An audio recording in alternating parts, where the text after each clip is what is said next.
मी आता तुम्हाला जलनेती शुद्धिक्रिया करून दाखवते। त्याच्यासाठी आपल्याला काय करायचं तर हा एक नेती पॉट घ्यायचा आहे, त्याच्यामध्ये कोमट पाणी घालायचं आहे, चिमूटभर मीठ घालायचं आहे आणि ते पाणी एका नाकपुडीतून घालायचं, म्हणजे ते आपोआप दुसऱ्या नाकपुडीतून बाहेर येतं।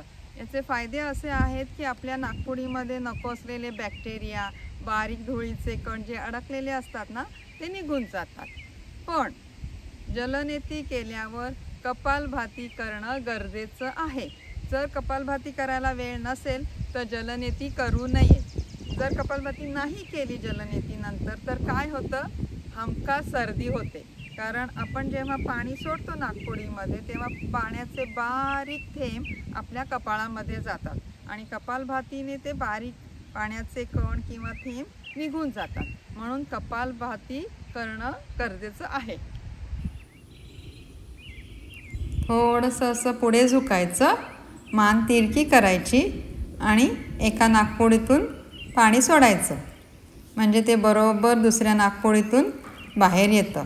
पाण्याला ना जिथे वाट मिळेल ना तिथून ते बाहेर येतं, त्यामुळे कधी कधी तोंडावाटे पण पाणी बाहेर येतं आणि त्याच्यामुळे मग काय होतं, आपला हा सगळा नेझल एरिया आहे ना तो छान स्वच्छ होतो। जर कफ असेल ना तर तो सगळा बाहेर पडून जातो।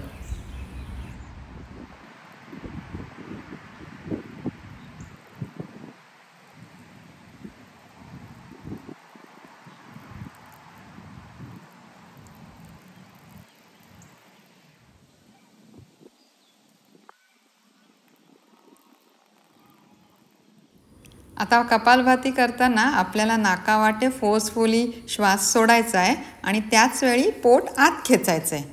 आणि आता आपल्या हाताची बोटं कपाळावरती जोरात एका साईडनी दुसऱ्या साईडला दाबून फिरवायची। अजून एक कपालभातीचा प्रकार म्हणजे नाकावाटे फोर्सफुली श्वास सोडत असताना हातही वरून खाली जोरात खेचायचे।